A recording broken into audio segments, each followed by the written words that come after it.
Welcome to Chat It Up, a new show that showcases celebrities, internet influencers, and many others that impacted our lives. Now let's get started with our host and Chat It Up. Here is Kathleen Michaels.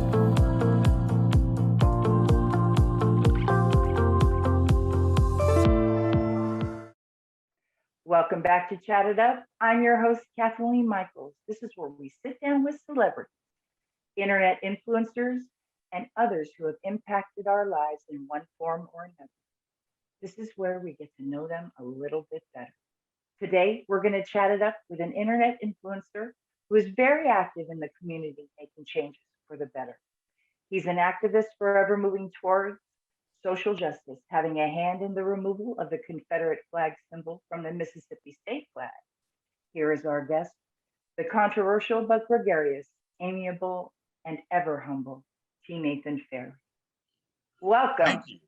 Thank you. I was Welcome. wondering what you were talking about for a moment. I thought you were interviewing me. Yeah, how you doing? you. Great, How you doing, wonderful. I'm wonderful. So happy we finally made this come together. Man, thank you for inviting me. I am very honored to be here. So honored to have you, tNathan. So honored. Okay, let's begin at the beginning because we all want to know about tNathan Fairley. Okay. Tell us about your childhood. Where did you grow up? Oh man, I grew up all over the place. My father was in the military. I was born in Okinawa. We moved to Mississippi. I came of age in Mississippi. Went to college at a historical black college and university there called Jackson State. And from there, I basically joined the military and toured the world for a while. And then I came back home. And home is, to me, is wherever I'm at. Home is where I'm at, but I came back to this, to take up the mantle of activism. And of course, went astray for a moment, wound up doing 22 months in federal prison and got out. Got out and realized that you had to be the change you wanted to see. I couldn't blame anything that happened to me on that time for the choices I made, but I also looked at the environment in which those choices were made. Wow. Yeah, that's a mouthful right there, huh? But that's your little short summary. Yeah, that's a short summary. What kind of a kid were you? I was a great child to my parents as far as not giving them trouble or anything, but I was also the child that needed to experience life in its many forms. I've always been a protector, always. No matter where I was, I've always been a protector. I remember, a little side note, in middle school, in prep school, and the teacher had asked me to take the trash out one day. So I went out, took the trash out, and there was an older boy there smoking by the trash can, right? Mm-hmm. And I guess he thought I cared, because I didn't care. I just wanted to get the trash in the trash can and get back inside, right? So he proceeded to hit me in the chest, like threatening me, right? Now, I've always been tall, and I've been a martial artist since the age of 8. So he proceeded to hit me in the chest, and I proceeded to pick up the garbage can lid and beat him till a teacher came out. And so Sonny from The Godfather, huh? I proceeded to just beat him with this garbage can lid until the teacher came out. And then she comes out and she takes me to the principal's office, and they call my mom, which was a horrible idea for them. So they called my mom, and my mom comes down, and they're telling her that I beat the guy with the garbage can lid. And she's asking me, and they tell her that, that was a little extreme. She said, well, why did my son do that? My son just didn't go out there and start beating someone with a garbage can. Well, He said that he was smoking out there and he punched him in the chest.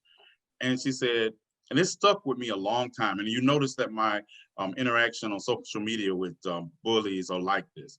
But she told him, said, you do not get to dictate how somebody who has been assaulted responds to that assault. Wow. He had the perfect opportunity to keep his hands off my son. My son responded not how you thought he should respond. He responded how he thought he should respond. And that's how I do. You notice that people always tell me that, oh, you disproportionately responded to that insult. You don't get to, once you insult me, you don't get to tell me You don't how get to dictate. That's right. no, no. Right. You took that into your hands once you did it. Was there something special you wanted to be when you were a child? um, you really want to know? I never I thought I do. would live past the age of 21. As a matter of fact, it's like it just got further as I got older. Because it's just I grew up, I'm 53, as you know. So I grew up with the stories of Emmett Till, and I came of age in Mississippi. Right. And this is a time in Mississippi when Black people were disappearing. I mean, Yes. just disappearing, death, or just people say, oh, they just moved somewhere. And this was the stories that were the background of my life. And my parents, and my mother especially, and my grandmother, they always erred on the side of caution. So, I went through that phase of being younger where it's Right. like, you got to be inside before the street lights come on. And when people hear that, if you don't understand that, you'll think it's like, they think you're running the streets. No, it was for your safety. Your No, for your parents safety. learned about your safety. And so then when I got 13 to 14, I get to stay out later, and I started hanging out with my guys, and we started living that life, and the life that, Yeah. to look back on it at this time in my life at 53, I am fortunate that the ancestors looked out for me, because I could have, I bet. it was a combination. It was a combination of my own actions and the combination of being Black in the South that I Right. really look back on that, and I realize how fortunate that I am that the ancestors have always been there for me. That's what I was going to ask you. Is growing up in the South as a Black man, I mean, that's a whole different experience than anywhere else for a Black man, I think, in America. It is, but it's still not unique for Black men in this country. It's a different it's a different kind of racism, but it's still racism. Uh-huh. And I don't know. I think it was just Mississippi. Just say Mississippi. Mississippi is so blatantly in your face Yeah. that you're in danger. You're in Yeah. danger. I have been in places where other people, and I'm gonna tell you about growing up in Mississippi, though, teaches you to see racism where other people don't.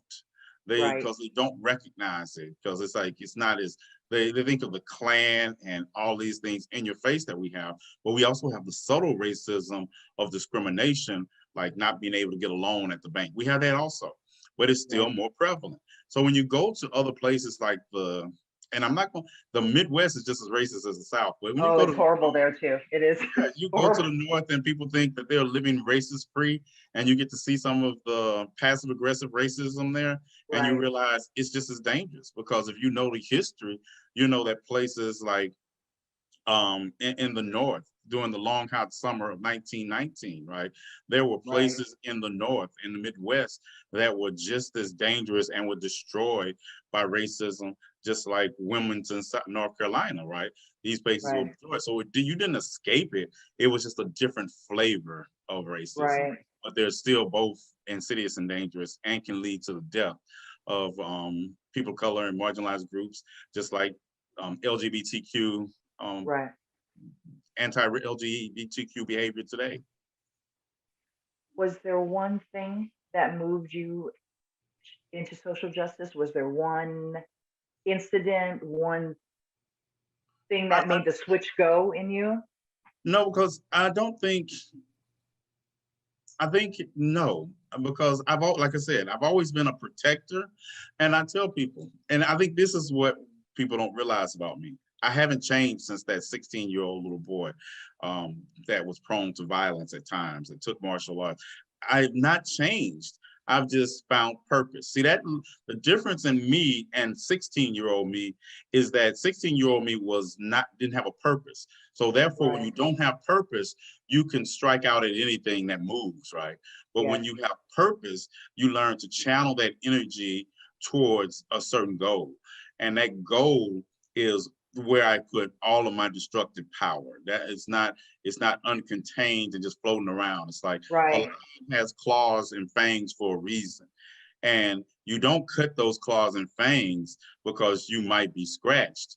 You just give the lion a purpose and how to use them. So my Right. grandparents and I give it up for my grandmother, my mother, and my father, because they really instilled in me that purpose. It took long, it took a while. I wasn't always the best student, but I was scared of my grandmother. So that had a long way to go with it. Right? Yeah, I was scared of that 5'4" woman. I was more scared of my grandmother than I was my father. And Wow. oh yeah, I had no doubt that that woman, if I got too out of hand, that she would come into my bedroom in the middle of the night and like everybody going to a funeral next week, right? Unalive you. You're Yeah, it's like yeah. When she said it was over, it was over. And give you an idea, I had applied to a bunch of colleges and universities because I was always, that's another thing. Even though I was doing all that, I was always an exceptional student because actually school came easy. It wasn't that difficult I to believe it. all these books because I read voraciously now. But it was no problem to read the book within an hour that was supposed to take me Right. all weekend. And then I'm out running the streets, right? But my grandmother, and so when I went to that phase of 16, and then I became more invested in my education. And so I sent out all these letters to all these PWIs, and I didn't hear back from them. Excuse me. I didn't hear back. And it was like, I haven't heard back. It's like, I guess I'm not as good as I thought I was. And so I got a letter from Jackson State, and my grandmother brings it in the room, and she says, hey, you want to accept? And I hadn't applied to Jackson State. I did not know I had applied to Jackson State. So Ah. I opened the letter. I said, yeah, they accepted me. And she says, that's good. That's good. And I said, yeah, I'm just going to wait on the others. And she says, what others? I said, well, I applied. Oh, she said, I'll do all those away. I was waiting on this one. My grandmother had been throwing away my acceptance letters all summer. Yeah, she's like, yeah, you're going to a God historically bless. Black college or university. Yeah, so that's and it was the best decision I ever didn't make in my life that turned out great. Yeah, yeah, it turned out great. I loved it. Who's And the I one really, person that you'd blame you that you would I'm sorry to interrupt you. no, go Sorry. ahead. I just wanted to know who inspired you. Is there one person who inspired you to be the man you are today? I think those three inspired me equally. Um, and I talk a lot about the ancestors, and people don't understand how personal. Because my great grandmother, she immigrated to this country from Ghana in the 20s, right?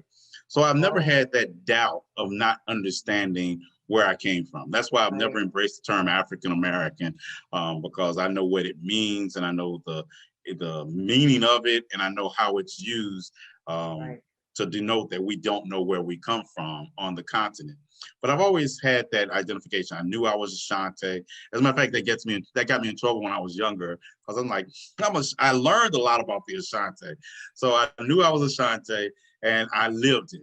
They lived in me, right? I was proud. It was Right. like, I couldn't have been any prouder except if I was a Zulu. So I knew that, and I had that identification. So when you ask me who inspired me, yes, my grandmother and my mother and father inspired me, but the ancestors, my great grandmother's stories of the Ashanti Right. really went a long way into helping me find my purpose, because I wanted to be worthy of that. I wanted to be worthy of being an Ashanti, and I realized some of the things I was doing would not make me worthy of being Right. an Ashanti, and for the ancestors to say after this life is over, well done, welcome.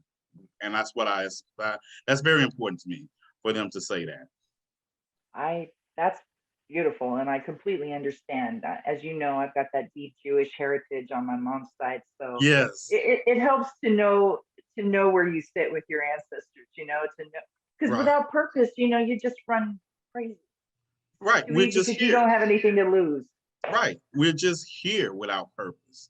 And Right. I think I think that's the difference when I practice Comedicism. And it teaches you that it's not about just being here, it's what you do while you're here. And Right. that is, very important. I don't have a detachment of spirit and mental, my mental, my physical, and my emotional. Right. They are all tied together.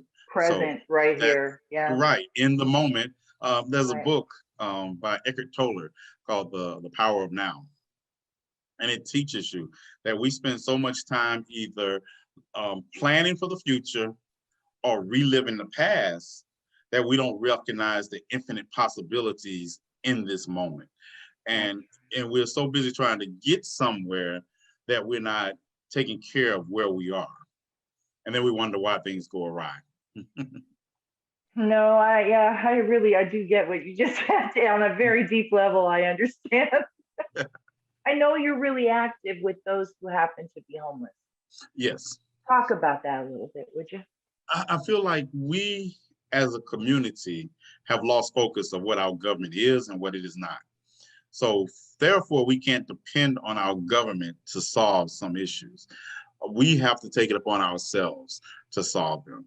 And these are issues that can be solved. That's the sad thing about it. We're not talking about going to Mars. We're talking about why in the country that wants to bill itself as the richest country in the world, that we have homelessness and people going to sleep tonight without food. And if we took it upon ourselves to do the things that are necessary, like I was in San Francisco a few years ago. As a matter of fact, I was there at the Soul to Soul, It Takes Roots, and we were there. Jerry Brown had decided to give a conference on climate change and hadn't invited any of the indigenous population there. So we went, we spent 3 days there. And we pushed for inclusion. And we finally got one of the indigenous tribal chiefs into the meeting. But you go about that, and you have to realize that homelessness in this country is taking place everywhere. We're walking down one of the most expensive properties in San Francisco, and there are homeless people sleeping in the streets, and people are just stepping over them. I mean, literally. I watched a man step over on one of those who happen to be homeless, and I was like they were just stepping over trash. Like it was just something that inconvenienced them, and they kept going. And I'm like, how do you do that? How do you have that much of a detachment from those who happen to be homeless? I have no idea how that happens. And I don't. So I take it upon, it falls on us in our communities, each individual community, which I try to inspire people. It's not the large homeless advocates and their organizations, because I've been a part of those also. I've been a part of one that I approached when I met this homeless community, and this is what inspired me to start actually doing it myself. I was like talking to them about, hey, these people need some food, they're hungry, there's a group of them over here, and we need to get them some meals out there, right? They had to have I can't even imagine what their answer was. Go for it. They had to have a board meeting to decide to act upon what I said. By the time people are hungry. Right, people are hungry right now. By the time they acted upon what I said, I had already provided meals all week for those people, right? And that let me know that the larger the larger the nonprofit is, the less work they're going to get done on the level which needs to get done. And I'm not knocking nonprofits, but I think if we're talking about immediate action, as far as a national nonprofit cannot act. I don't want to have to fill out papers to feed this person here. You know, I noticed you do these grills for the homeless every month, you know? Yes, I do. And I do it out my pocket, or, or social media. People participate, but I don't ask for people to forcibly donate. You donate if you feel like it, because at the end of the day, I'm going to react how I feel like it. It's not about oversight. It's about doing, and that's why I make the videos to show people that do help. This is what's going on. This is what you're getting. Right? But by no means do you get to dictate what I get, because I find that even some people in their desire to do the right thing have been misled for so long what the right thing looks like, that they believe they have to dictate to you how to do the right thing. I don't know if I did one video and I had bought Dr. Peppers, and I bought sodas, and I bought coffee, and I bought, and the woman gonna tell me, well, you should have got some Gatorade, something with some new Ridiculous. electrolytes in it and some of this and that. I say, see, the thing is, sometimes charity involves not just giving people what you think they need, but asking them what they want to What they preserve want. human dignity. I bought cigarettes before. You're like, yo, Hey, you know, I yeah, was homeless, you know this. yeah, And I'll tell you something right now, the best help I ever got was from people who actually said to me, what do you need today? right. And be prepared for that. Whatever, if they You tell you they know? need cigarettes, then that's what you get. You get some cigarettes. That's right. I'm not And there to judge. yeah, if I'm truly there to help, we have to understand the human dignity involves sometimes having access to some of the things that we just want. I mean, Yeah, yes, sure. I can go out and buy tofu sandwiches. Who wants tofu sandwiches at that time? exactly. And you can't decide how stressed out being homeless is if you've never been homeless. And, Exactly. and then the number of homeless vets I run into, Oh, also so problematic. Not to say, it's just the idea that these people have served this country and our country is not serving them. exactly. No one in this country should be homeless. You know my 4 principles, right? That we should build our society on freedom from hunger, freedom of shelter for everybody, free education, and free medical care. Those I should be the agree. basis of our society. If Yes, anybody indeed. falls, falls to the cracks. No, those should be the foundation that you fall on. You should That's right. always be able to fall onto those.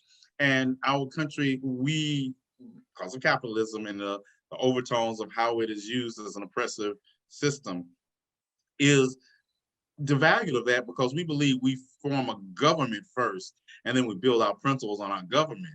No, our government needs to be built on top of our principles, because then it Agreed. don't matter what kind of government you have set the minimum function of that government by the foundation.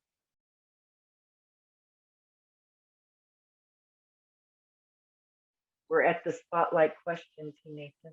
Oh, You spotlight ready? question. As long as it's Did not I work, even tell as you long as there it's was not going too to be one? personal.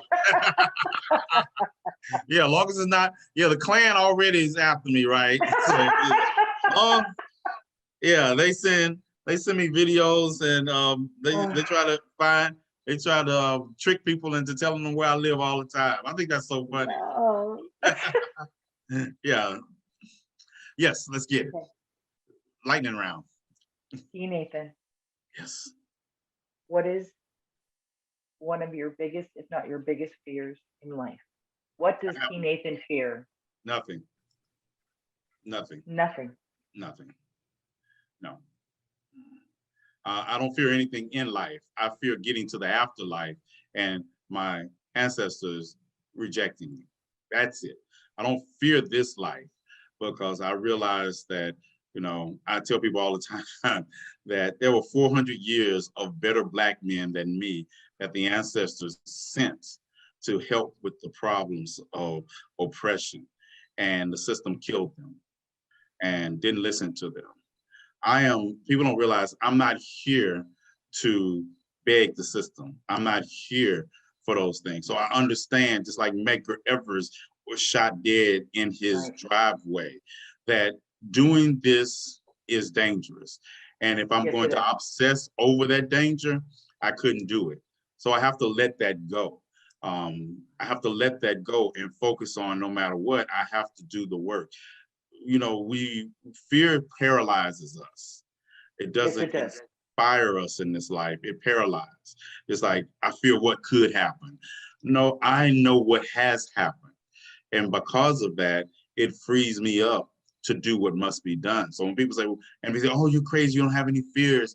No, I don't fear what happens in this life, because this is what I was chosen to do. Like I say, if they wanted better men, they had Malcolm, they had Martin, they had Fred, they had all these people that were willing to teach and talk. No, now you got somebody who is like willing to do what it takes. And it really takes the heart by any means necessary. So in order to embrace that fully, I have to not just conquer a fear of material loss, or physical loss. I have to conquer those fears by focusing on the spirituality of it. That this is what when I told you, when I embrace my purpose, I embrace my purpose. So if I wasn't fearful of running around with a gun at 16 and being a little gangster, Right. why am I going to get to 53 with purpose and be fearful of And be things I'm fearful. doing that have greater meaning? And that's what frees me up to do it. Is it terrible for me to say to you, I want to be just like you when I grow up? Yes, yes, yes. Because we all have our place in this purpose. We all have our place. It's like when I told you, we talk about the fold and we talk about the tenants. When we talk about that we are a citizens, this is not an organization or a group of folks are citizens of a digital nation without boundaries. But every country has citizens. They're not all warriors. They're not all scholars. We have to have doctors. We need nurses. We need people that will provide food and agriculture. We need a whole host of things to fight this in this struggle that we call oppression, right? Exactly. We can't just do it with just all warriors, because then I need somebody to help me heal when I come back from the front line. I need somebody to provide food. We need all of this. And until we realize the multi-layered nature of that which we fight, we can't keep fighting it the same way we fought it for 400 years, because we haven't gotten anywhere that way. We just got some nicer clothes. You know, a gilded cage is still a cage. That's true. That's very true. tNathan, thank you. Thank you for joining us today on Chat It Up. I'm so glad we finally made this happen. Thank you for making this as painless as possible. No, thank you. You were, yeah, this was great. I really enjoyed it. And if you notice, one of the things I find very hard to talk about is myself. I know it seems like, but there's just, those questions are so, I don't know. They're funny to me because I've lived my life. And when people ask me about it, it's kind of like, people really want to know about tNathan, though. People ask me all the time as if you're untouchable. Yeah, they just, use people to say I don't smile, and I'd be like, I smile What? all the You time. smile all the time. Yeah, they say you don't smile. I was like, yeah. Ask Bella. She gets to see me smile a lot. As a matter of fact. Yeah. Let's see Bella. Let's say hi to Bella. Yeah, y'all say hi. Say hi to Bella. God, Yeah, such a doll. Yeah, that's my baby. Bella. Yeah, that's my baby. She just woke up and it's like she hear me on the interview, so she's like, I saw her hanging out in Tulsa with you and the boys. Oh yeah, I cannot go anywhere. I can't. The attachment disorder? Oh no, she's not letting me go too far. The other two were like, they'll stay at the farm or something. But Bella, no. I go to get in a vehicle and leave her somewhere. I mean, you gotta be even with going Papa. to the store, going to the store for a couple of hours. I get back and it's like, who told you to leave? Oh yeah. Yeah. That's the way they are. Yes. Thank you. Thank you so much. You're welcome. I enjoyed it. We'll have you back again. Thank you so much. All right. Join us Peace again. out. Yes, Join I us will. again at Chat It Up. I'm Kathleen Michaels. Be well and happy all. Peace. Peace.